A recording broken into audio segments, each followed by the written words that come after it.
Good afternoon, everyone. Welcome to Questions About Music. Questions About Music is the colloquium series of the music department here at the University of Alberta, which means that it's really a forum for everyone in the department to converge and chat really about things that make us curious. And not just in the Department of Music, but really we want to make sure that the things that we discuss are relevant for performers, composers, musicologists, ethnomusicologists, people interested in media studies and popular music, music theory, and much more. People in the Edmonton music community, people from other departments, everyone is welcome. And you're also very welcome to get in touch with us about things that you like to be discuss on this forum, something that we do quite different from other colloquium series. We don't have formal paper presentations, but we invite guests, I'll introduce my guests in a second, to have a conversation with them so that we can actually get to know them a little bit better, know a little bit better what they're doing, what kind of projects, and yes, be in touch if there's anything that you'd like us to plan ahead. This is the third Questions About Music in this semester. There's another one coming with Andrew DeWard and another one closing up with William Chang. So stay tuned for the next two episodes. But here now, today, my name is Fabio Morabito. I'm a musicologist here at the University of Alberta. And I am joined by Jamie Meyers-Riczu, who used to be one of our PhD students some time ago. Mm-hmm. And now she is at Carleton University doing a fabulous postdoctoral research, of which we'll hear a lot during this session. And we entitled this session, Selling Oil Through Sight and Sound, Alberta's Petrocultures in Film, because this is very, very much related to what Jamie is doing research on right now, but also because we wanted to remind ourselves how much Alberta is a place that has a lot of story and a lot of baggage to do with oil. And it seems sometimes that music might not have anything to do with that, right? And in a way, Jamie is changing that perception by being a musicologist, someone who studies music from a variety of critical perspectives, and engaging with sight and sound in selling oil. So perhaps, could you tell us a little bit more, Jamie, how you got you are from Alberta, and what kind of Alberta image you have, and what kind of sites near your home might have been part of the imagery that led you to do a project like this. And then we'll talk about how music fits into this. Sure. First of all, thank you so much for inviting me here. It is such an honor and privilege and a pleasure to come back to this place that holds so many amazing memories and kind of some of the happiest moments of my life, both as a student, but also as an instructor as well. And it's so great to see so many friends and colleagues, former students here as well. So thank you. Again, this is fantastic. And I'm very excited to talk about this, and I will probably talk your ears off. Okay, so to the question at hand. It's a great question. When I tell people about this project, I always say, I do stuff with music and oil in Alberta. And they're like, oh, neat. And they never ask, how in the world did you come up with this? And so thank you for asking this question, because I'm excited to tell it. But I'm going to start in the middle. Okay. First. So while I was a student here, I had the opportunity to work as a research assistant on two really cool music and music making in Canada topics. The first one was with David Grammett, who was my PhD supervisor, and that project dealt with local music histories. That instilled my love of local music histories, and I've done some work on that. And then in 2016, my amazing mentors, Mary Ingram and David Grammett, won another SSHRC grant, and the project that they won was called Resounding Culture.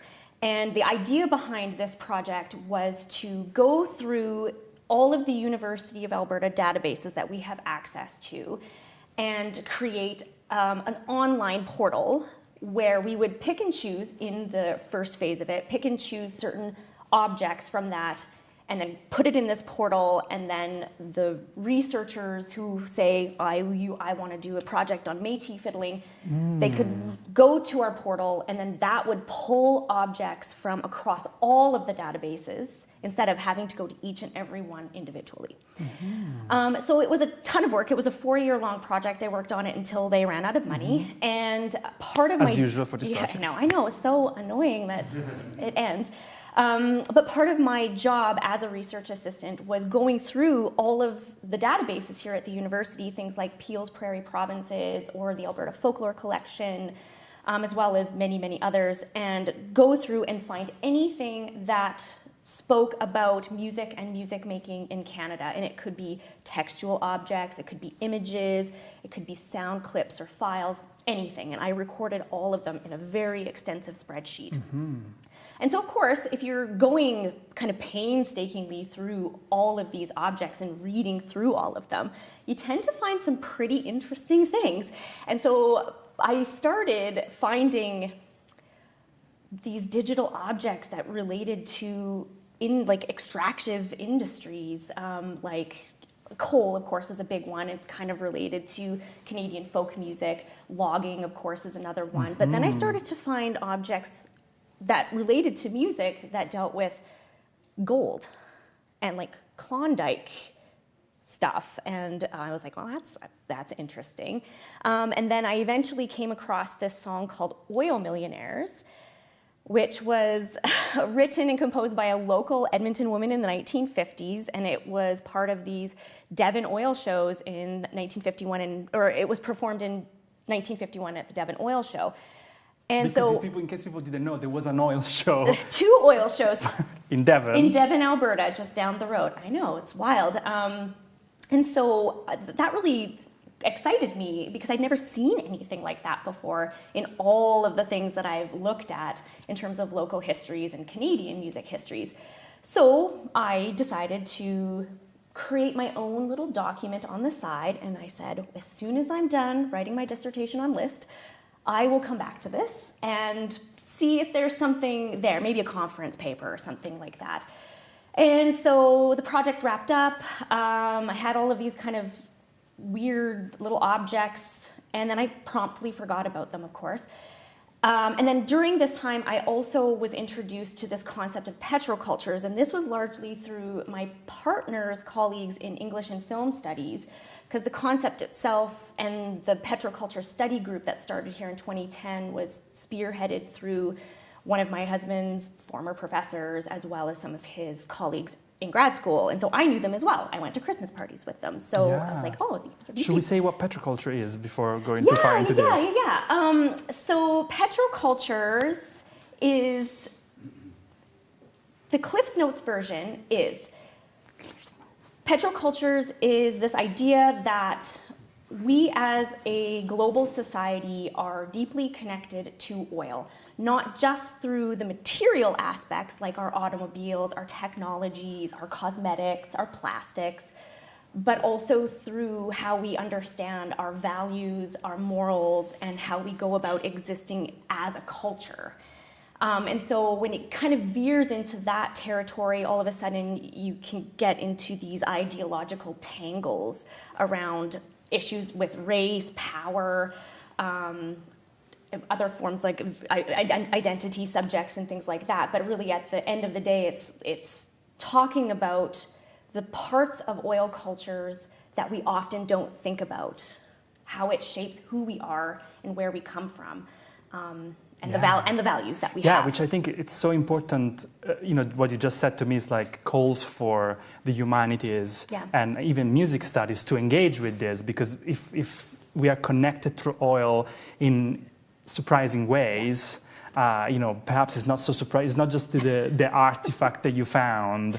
Music is such an instrument that today is used to understand society as a whole. Yeah. Whether music is being played in that second or not, there's so much more going on. And so I think that this is an incredible point. You have in a way both point of entry, the one more broader about petroculture, but also about these actual objects, these actual oil shows that happen in Devon. Yeah. Should we say something about this? About these shows? Are they part of your research at the moment, or were kind of like something that that enticed you into it, but then now you're working on something else? So my project in and of itself, actually, if I could, Please. I want to say one more thing about how I got into this project. Absolutely. Because it's important. Then we'll get to the Devon oil shows, and this is the part that is like very deeply personal, and it relates to the values and morals.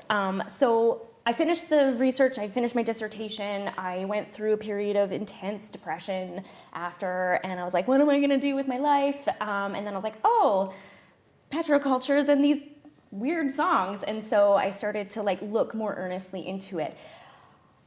This past fall, I was preparing for to speak at a colloquium series at Carleton, and as part of that talk, it was a little bit more formal. I wanted to talk a little bit about, again, how I got into this project, but I started a little bit earlier, and there were some things that became apparent to me that I'd never thought about before, as it relates to my connection, personal connection to oil. And so when the year that I was born in the early 1980s, and during that time, it was like post-OPEC crisis, and it was national energy crisis, and there was a lot of taxation, there was a recession, and my dad was out of work, and my parents already had 3 kids, so I was the 4th of 4 kids. And my dad told me this story, and I should also preface this by saying, when I was growing up, I felt like totally like a burden. I didn't really feel loved by my family, and I was like, I wonder why, this is kind of weird. And then when I was about 9 or 10, my dad was driving me home from a baseball game, and he said, oh yeah, you know, when your mom was pregnant with you, like she didn't want you. And I was like, well, that's a weird thing to tell me. and then I was like, but then in that moment, I was like, oh, it all makes sense. So this isn't to say like, oh, sad Jamie or anything. And my mom did talk to me about it and was like, but I met you and I loved you immediately. And so that was fine. But what got me really thinking about this was the time that I was born in during this crisis. My dad was out of work. Many people were out of work. But that was the moment that I was conceived in. And my parents were dirt poor and they could not afford another kid. And that's where I came from. So I am oil, like into my soul. Right. How I see myself and how I've seen myself in the world for 41 years is deeply connected to oil markets. I find this so fascinating. But these are so many questions. But I'm thinking this is 1980s. Yes. When did Alberta become an oil place? Well, oil has always been here, but the big moment where oil became Alberta's main source of money was when they struck oil in Leduc in 1947, on February 13th, 1947. And that was the first instance where they hit a massive oil field.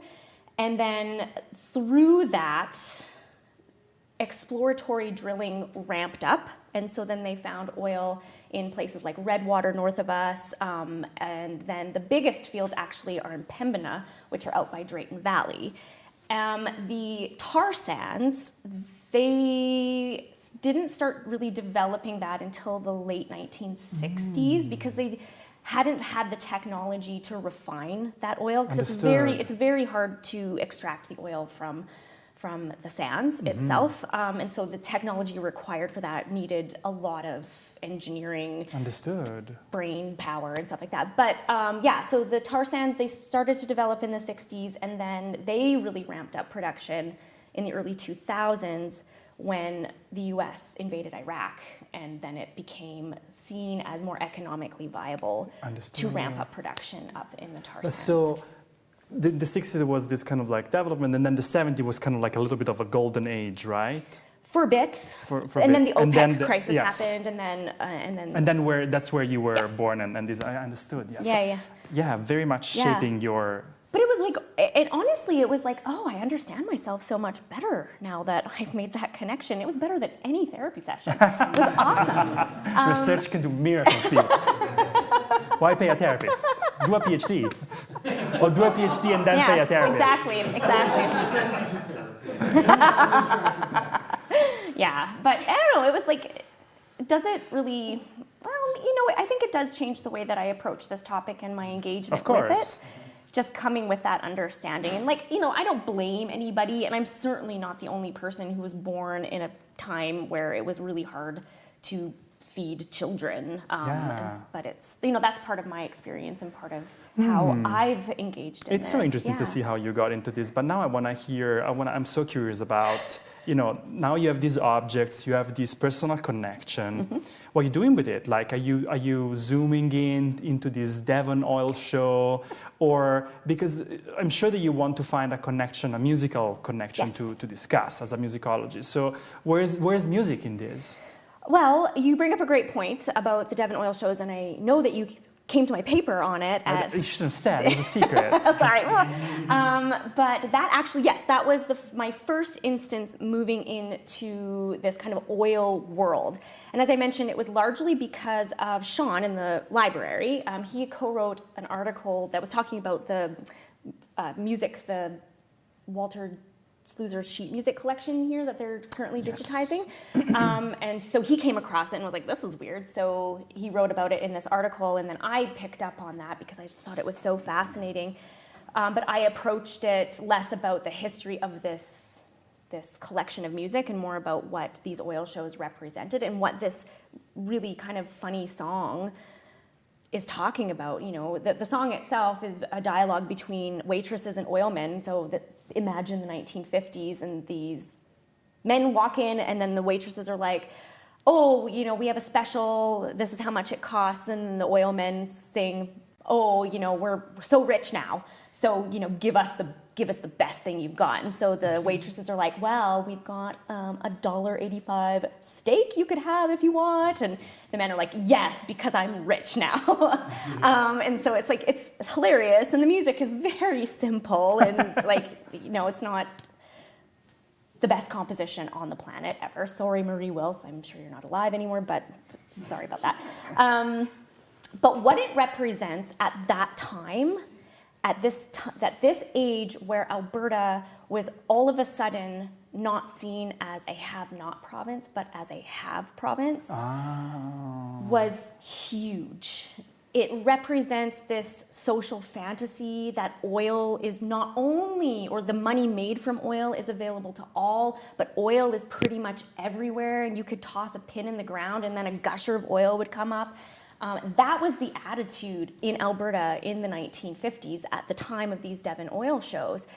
And it's something that is expressed in not just the print media at the time and the rhetoric around that, but it's also in a lot of the industrial or sponsored films that were produced during this time, and as well as in some of the National Film Board's corpus from roughly the same era as well. And it's just this idea of the social fantasy that comes from oil and how it's going to miraculously change everybody's lives for the better, obviously, but one thing that is very, very absent, there's a few things that are very absent, but that is, oh, but heck, this is like wrecking the environment, and oh, by the way, where are the Indigenous voices in all of this, because they are not there. So there's obviously a lot of problems because it is a fantasy. It's pointing out the best bits of oil and leaving out the problematic bits. But so was there a need to sell it then? Like, because, selling oil, since it sounds like everyone was already on board, or, was this music, were the people that were kind of like behind this music or this sponsored movie wanting to convince the general audience, like, yes, move here, or yes, move to this remote extractive facility that, doesn't have a city around it, or come here and build a city around it? Like, was this the kind of... That's a really interesting question. So in my current research, I've really gravitated towards older, like post-World War II up until about the mid-60s, the films from around that era.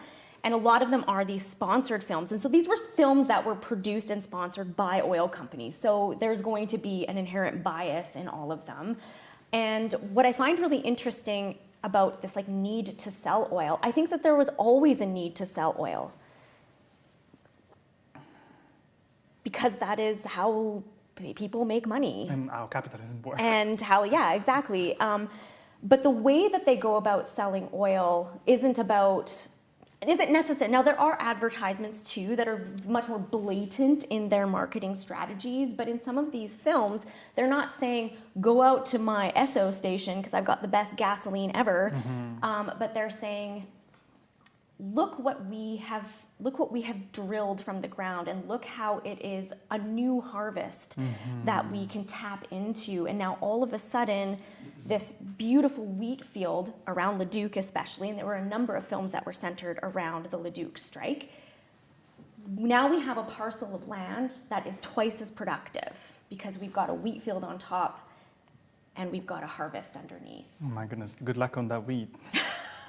They are pretty good at making, pretty good, but there are some instances where they're not. And one of the other things that I find really fascinating about this need to sell oil, and this is again a little bit more blatant, but in 1948, after the Leduc strike, a whole bunch of oil companies came down here because there was so much oil.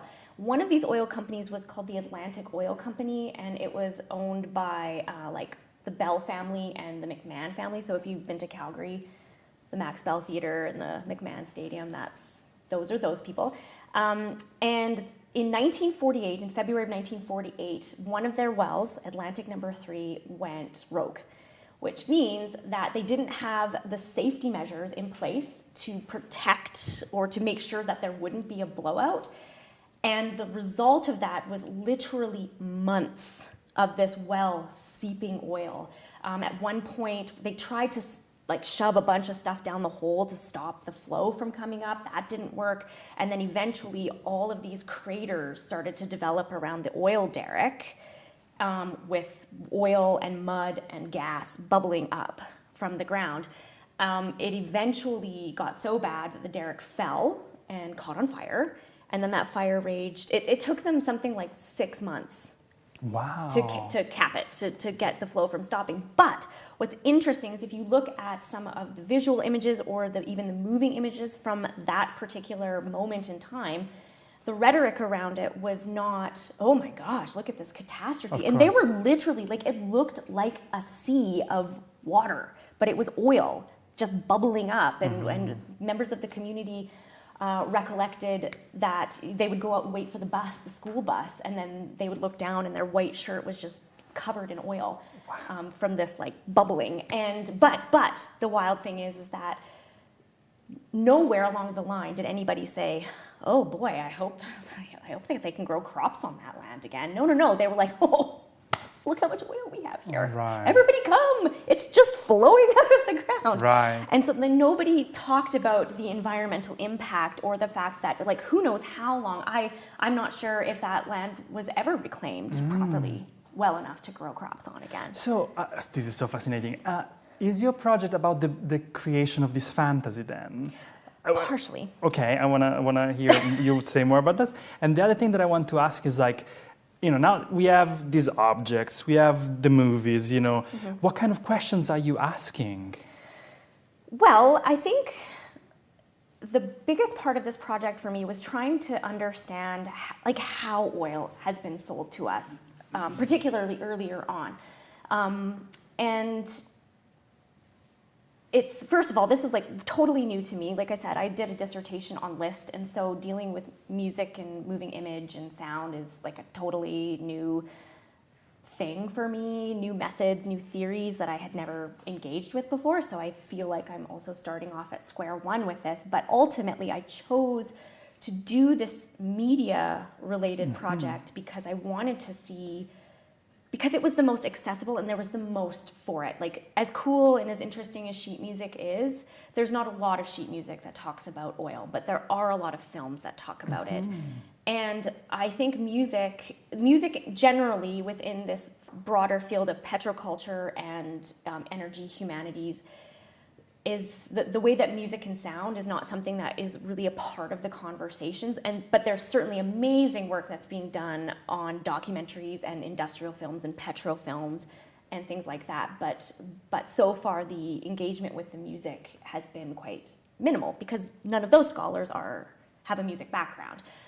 So the big question I wanted to talk about was well, if music is this great persuader, We know it's used in film, it's used in advertisement, it can sway our emotions in a way that just images can't, or they do it in a different way. So I wanted to see like how is music used within these instances to kind of perpetuate this culture around oil, and whether or not it critiques it, whether or not it complies with the messages, the overall messages that you hear in these films, but also sound as well. Sound is a huge thing too. Not all of these documentaries have a robust soundtrack, I would say, but some of them have some really interesting diegetic sounds, or sounds that are kind of captured in the filming process. So like the sounds of industry. What does it sound like when people are tripping pipe, or like, pulling pipe up from the ground to change the bit? What does it sound like when chains are used and metal is clanking on metal? And what's the point? What is that telling us about the image in that moment? What is it telling us about this industry?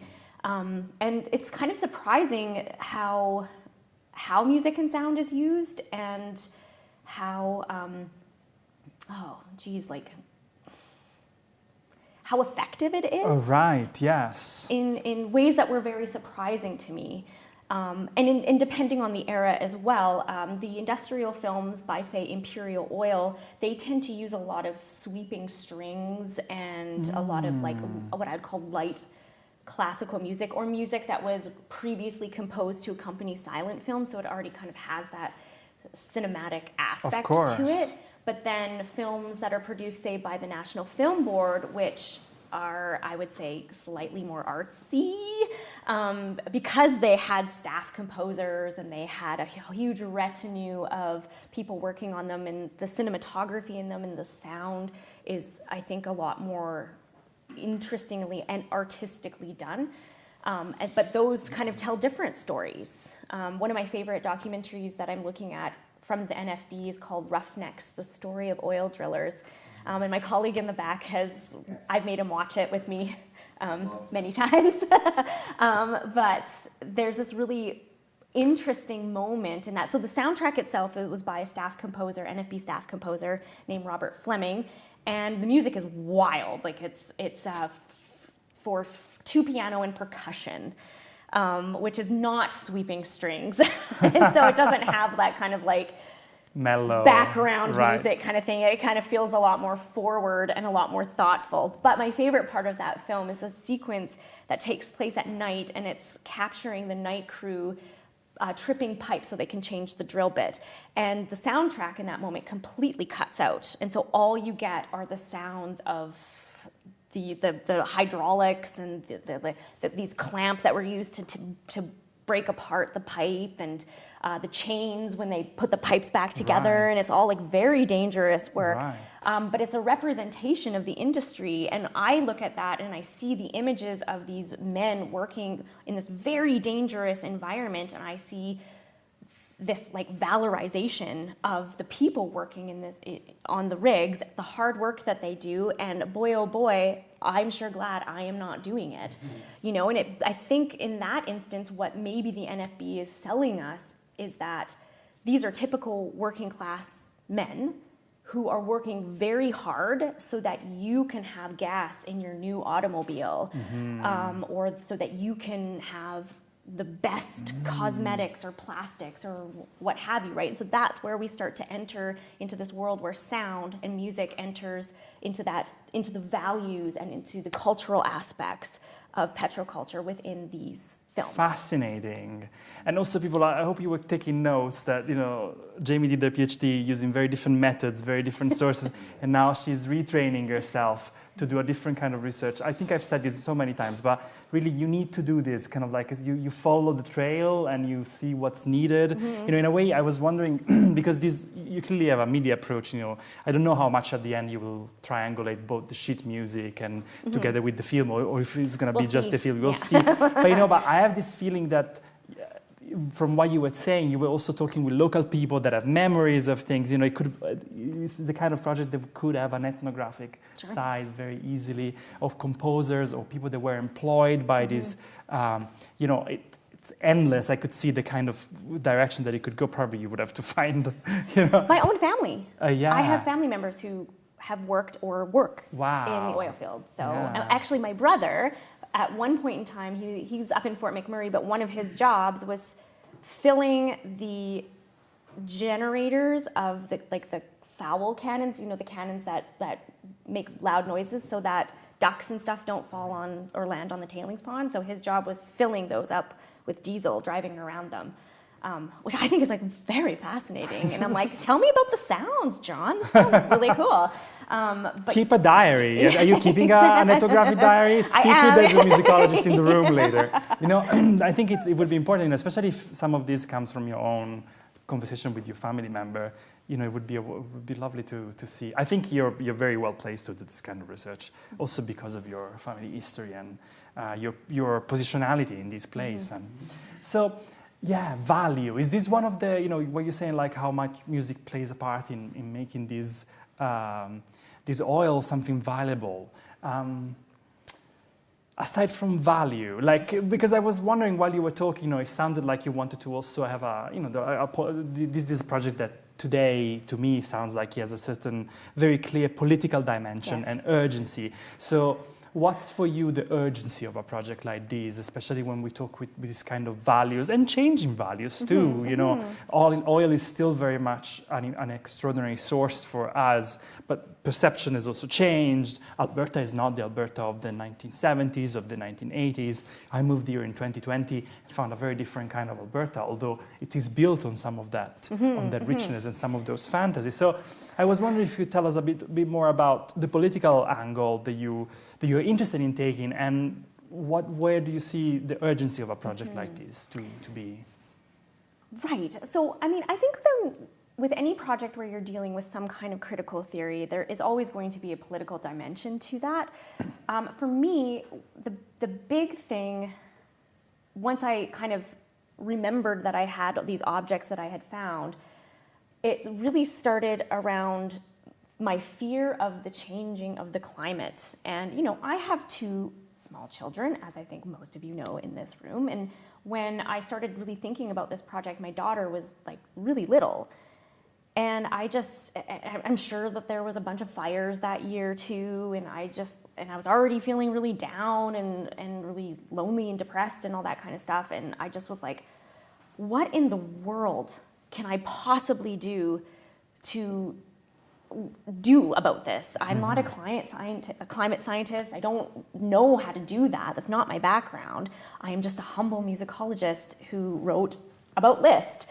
And you know, like, I remember saying to myself, like, who cares? And I know I'm saying that to a bunch of academics. Yes. That's a weird thing to say. Or musicians that love Liszt. Because I know that you're like, but yes, it's fine. But you know, if I'm having a conversation with my family members, they're kind of like, why? Okay, Liszt, sure. I don't even know who that is, but cool.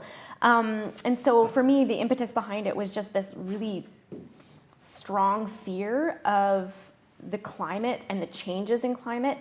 And, well, basically a worry that my world was going to turn into some weird Mad Maxian dystopia, and which is very petro-focused as well. But anyways, so the political dimension for me was kind of dealing with the climate part of it first. And there's been a number of documentaries in more recent years that have dealt with this, both in like indie films, but also like bigger films, and some really excellent indie films produced and showcasing Indigenous voices as well.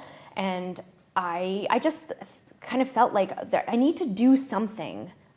At least I have to try. And so this project really came from that fear and the desire and the urgency I felt to at least talk about it. And then, of course, that leads to all other kinds of, when you start doing research on it and you read all of these things, you kind of get a little bit charged up at times too about it. So, you know, like in my stance on all of this too, I see it as being fraught and full of tension, not only because of my background and my family background, where I grew up, and just my genuine understanding that oil has helped me in massive ways. without oil, I wouldn't have been able to go to university. The University of Alberta would say the same about itself, you know. Yes. You know. Oh, and yes, the budget was coming down today, so that's fun too. But yeah, so that part of it was I'm very cognizant of that. But at the same time, I know that we need to, or I personally believe that we need to think of ways to transition away from complete oil use, I guess you could say. One of my favorite critical theorists who deals a lot with petrocultures and energy humanities is Imre Zeman, and he talks about this impasse that exists where we exist in a world where oil shapes everything from our infrastructure. Like, can you imagine trying, even with an electric car, even if we went electric tomorrow, our infrastructure is still built around gas vehicles. And that's just one example, right? So we know that we need oil for our comfortable lives that we have, but we also know that, one, it will either run out or we will run out of time before that transition happens. Yeah. And we need oil to make that transition. And then you have political leaders like our own premier or our neighbor down to the south whose big thing is drill baby drill, and I just think like, no, this is not the way. This is not how we were going to solve this. And I realize too that like not everybody subscribes to the climate crisis that we have, but I do. And so these are the things that keep me awake at night, and I really worry about them. And if I can understand how the oil company is, persuading us of these ideas or trying to persuade us of, putting those fears aside through their advertisements or through documentaries or through media, then I think I owe it to myself, at the very least, and my kids too, to follow that train of thought and see what they're doing. But also, I think, I consider you just as I consider myself an historian of culture, right? Yep. And so seeing, even just this moment in the 60s, what happened, I think it does, it clearly had a ginormous impact on us today. So already building awareness about that, I think it's, and then people can take their own choices, can decide, they can have their own decision of political action. But I think this is, I feel, your kind of project, there is an urgency also on piecing together the pieces of this puzzle in a way that maybe we haven't looked at music next to these movies. Maybe there's great work done by scholars in film studies about this. I don't know actually, but certainly this seems to me quite a provocative way of going. Perhaps before going into opening questions to the audience, I was wondering, could you tell us a little bit more about how you feel yourself fitting, for example, in this project in particular, within the broader, musicological move towards social justice, but also climate justice? And, you're certainly not the only musicologist that work with petroculture, but to an audience that is not informed about that, could you tell us a little bit more about how do you see yourself contributing in this broader discussion? Oh, wow, that's a hard question. Or what do you want, or if there is something specific that you like, that you see yourself contributing. I have colleagues that work on how the people are using sounds to scope the presence of oil in the oceans, but the sounds is scaring the animals, and so the fishes are dying. So this is a kind of like moments in which sound has a very clear impact on life and destroys it. That's one example. Gavin Williams' recent research is what I'm thinking about now. But we have seen a shift in the field of music studies in general, not just musicology, and thinking about a more ecological thinking. And I was wondering, if there is anything that you see yourself, do you see very much part of this? You see yourself, where you see this going further? Any comments of this kind? Oh, okay. So I think, I am also, I have a very I'm a very historically minded person. So for me, I like to know the beginnings of things. So like I've been loving reading about oil history in general, and especially in Alberta, because it's quite long. So I think for me, what I'm hoping to contribute is providing a little bit more context to these historical films and to help it place it within this particular moment in time and these particular attitudes around oil at that time. But it will extend. And like, one of the challenges that I've faced in this, beyond, dealing with a new subject matter and kind of teaching myself this, is that there are way more films or objects that I could look at than I expected there to be. And about Alberta, because my project is centered here. I had to narrow it in somehow. And even still, it's like I need to narrow it in even more. And so that's why I've been focusing a lot on these older films, because I'm very interested in how these attitudes all started. And these are attitudes that I am an inheritor of. My grandfather worked on the rigs in the 50s. He wanted to be a farmer, so he worked so he could buy the family farm. Bought the family farm, almost had to sell it. They found a well, or if they found oil on his land, they drilled, and then he did very, very well for himself as a farmer.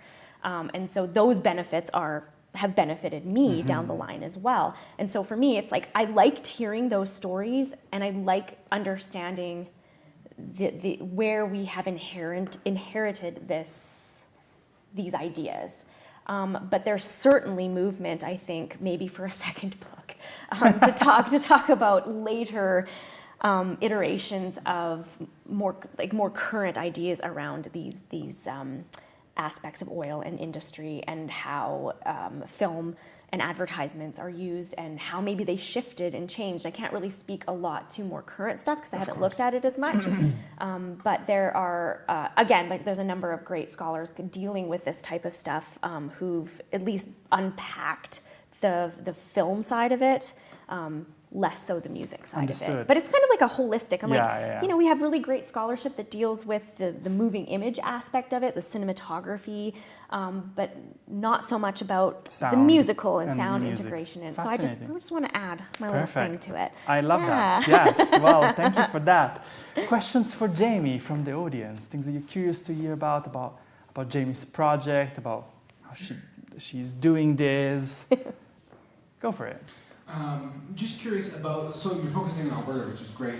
I don't know, you mentioned OPEC at the beginning. Like, there's all these developments, sort of the 60s and 50s have come up, but the 70s really seems like the moment where global industry based on steam and backed with gold as a currency died. The US dollar became global currency when oil backed it in 1972, right? Yeah. So I'm wondering, I don't know. I'm curious to hear maybe as far as where you're looking at the money aspect. I find that very interesting with this, mostly because we're talking about Alberta as representative for Canada in this case.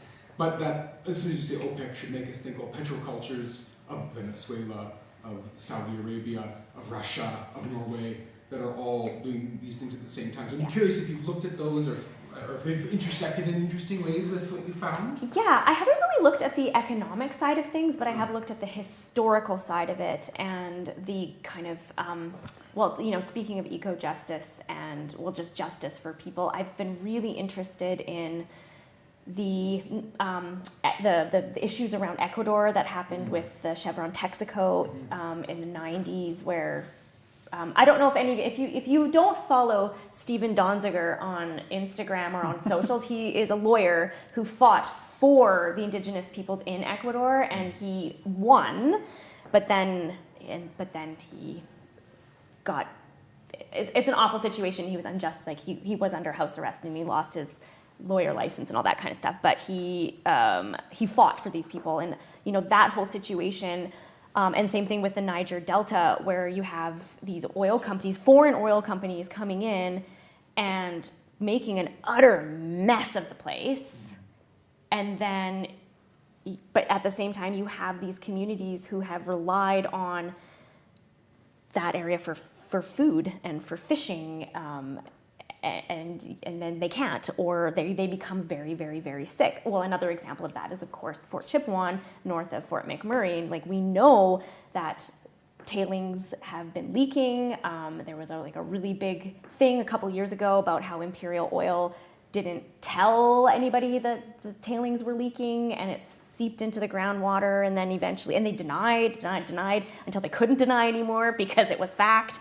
And then they were fined something like $50,000. So, there's a lot of I get like really riled up and really angry about that kind of stuff, and how it just kind of seems like oil companies get a slap on the wrist, and the real losers here are the people who are just trying to survive in the way that they had been surviving for forever. But in terms of the economics, I haven't looked at numbers, but I'm sure it was working out in the favor of oil companies.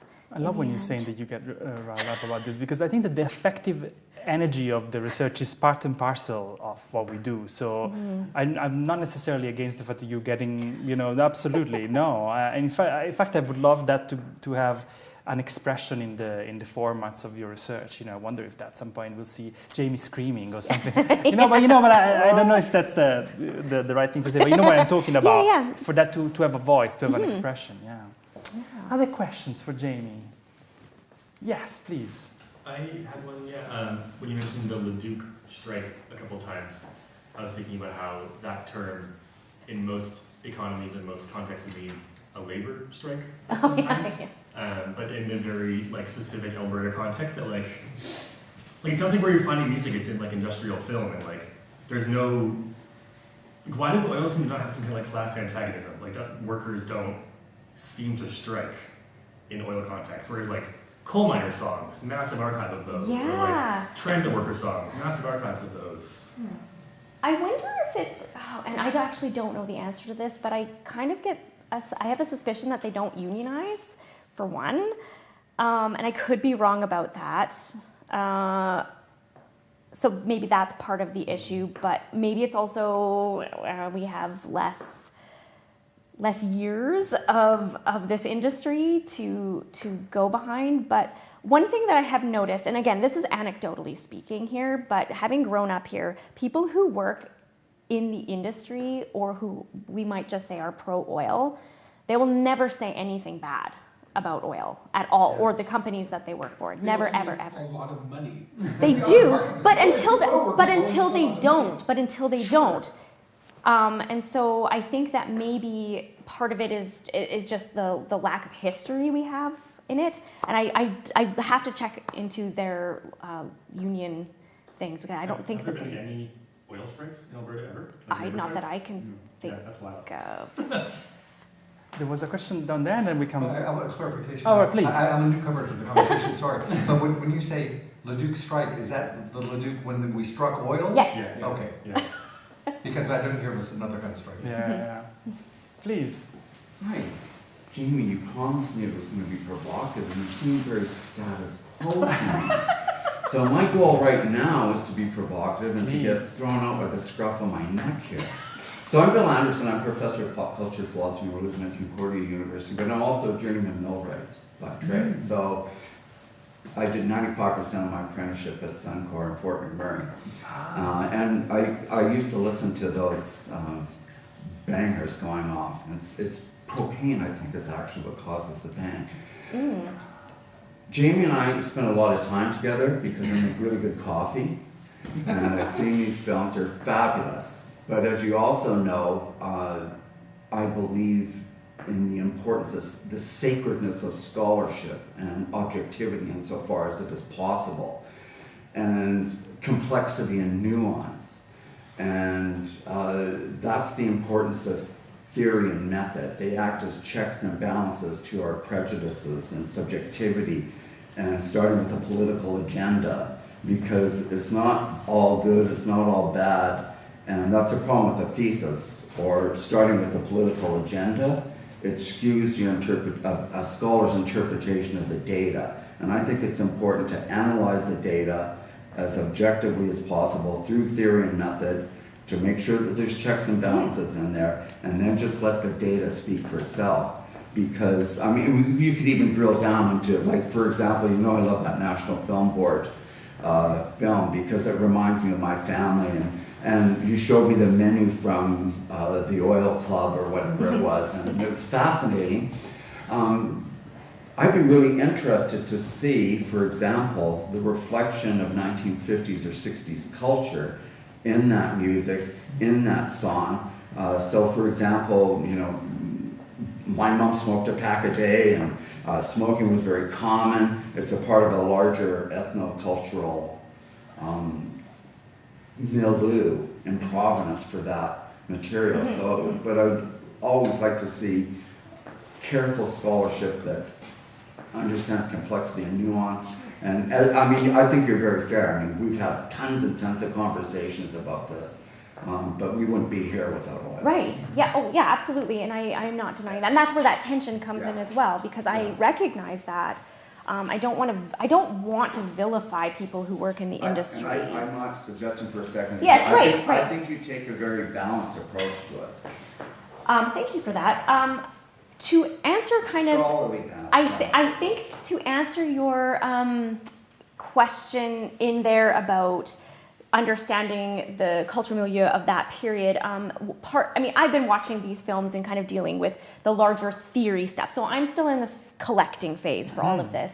But one of my favorite things to do is archival research. And so accompanying this is going to the archives, looking at the imperial oil fonds and seeing what it is that's in there, because really that's where a lot of the proof is in the pudding, as the adage goes.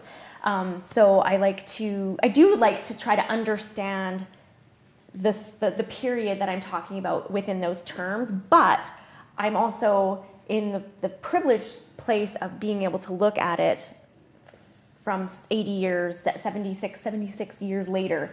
And so I think that, for me, because I live now, and then I'm looking back in this period of time where I don't think that the ideas that were being expressed were always positive. So that's why I'm kind of approaching it through these two sides. Yeah.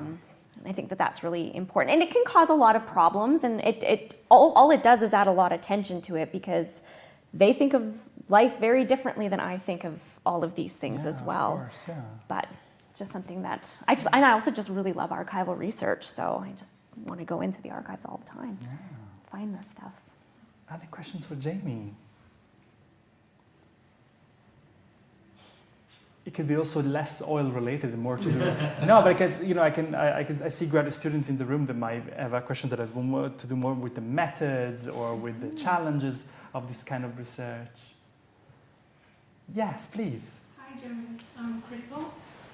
So my research is about Chinese film music, so I'm very interested here. And it's in your speech and questions, it's pretty inspiring.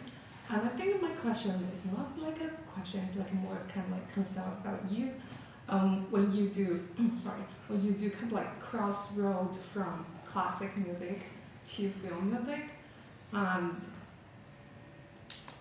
because for me, I'm crossing from music performance, which is a traditional Chinese instrument, to film music. It's quite a long road for me to really, really engage with the music theory. And I'm just wondering, do you have any kind of like anything, think about the challenge you have met that you can share with us? Oh, lots. I mean, not to like make you scared or anything. I've loved every moment of everything that I've been learning about lately. I will say one thing that there are two things that surprised me as I started working with film, particularly.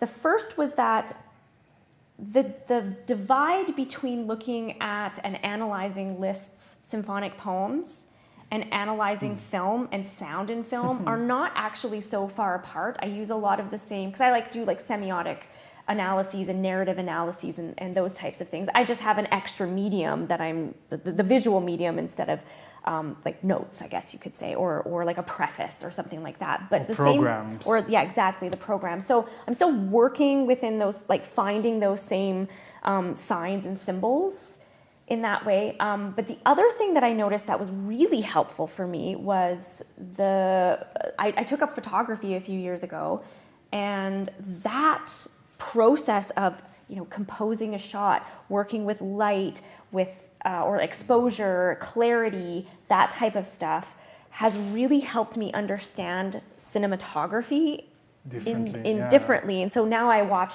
any film actually, and I'll be like, oh, I really like how they use color here, or the white balance is totally off. And those things matter when you're looking at these visual things, or what it is that they're choosing to focus on. There's this one beautiful shot in this Roughnecks documentary. It's my favorite shot. And the narrator in it is talking about how working the chains is really dangerous, and if you're not careful, you could lose a finger. And the whole film is shot in black and white, so you already get that really high contrast in color. But then the director pans close up to one of the workmen's hands, and then he just does this like little thing, and then it pans out.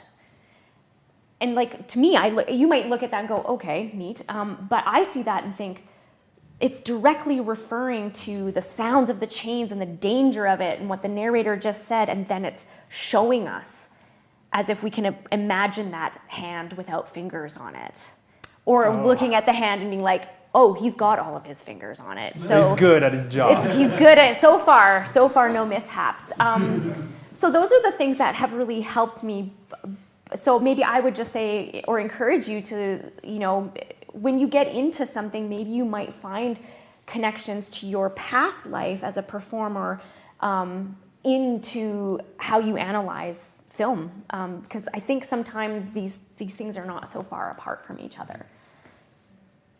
Yeah. What a beautiful suggestion. Yes. Sometimes, they also, I think that you are, really good at doing this, and I'm so happy and I want to celebrate you for this, because you bring together aspects of your life, your family, you thinking about your children and the future, your experience of working on list and program music, and it seems like things are coming together, and that's also one way in which you are really motivated about your work, and that makes a lot of sense to me. Yeah. Any final question for Jamie, or are we ready for a glass of wine? I shouldn't have said that. Yes. Go ahead, Debbie. Kind of like a fun question, I guess, but like, do you have like a favorite song that you found through your entire process? Favorite song? Okay, I sort of do. So one of the documentaries that I'm looking at is called A Mile Below the Wheat, and it was made by Imperial Oil in 1949, and in it has that light classical music. But at the very end of the film, when the narrator is talking about these two harvests that are happening, and there's this like conveyor belt of wheat kernels going up into whatever contraption. I should know because I'm a farm kid, but I don't.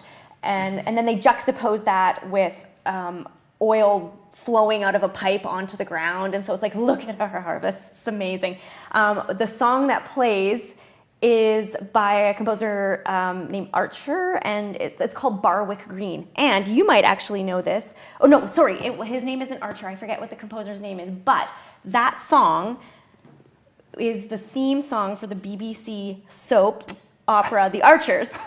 Do you know this? No, but I can't wait to listen. There was a comedian in the 80s who, I forget what his name is, so I'm so bad at this, but he said, oh, I'm going to end my show by playing Britain's national anthem. And so rather than doing God Save the Queen, he played that song because it's like, because this BBC radio soap had been going on for decades and decades. So it has this big cultural component to it. Yeah, so anyways, and it's interesting because you see this wheat and you see this oil spilling out onto the ground and it's a muddy mess, and then the song is like dum da dum da dum da dum dum da dum da dum. It's so jocular and joyful, and it's like, look at this wonderful harvest. So I just, every time I watch that segment of the film and listen to that music, I just laugh and laugh.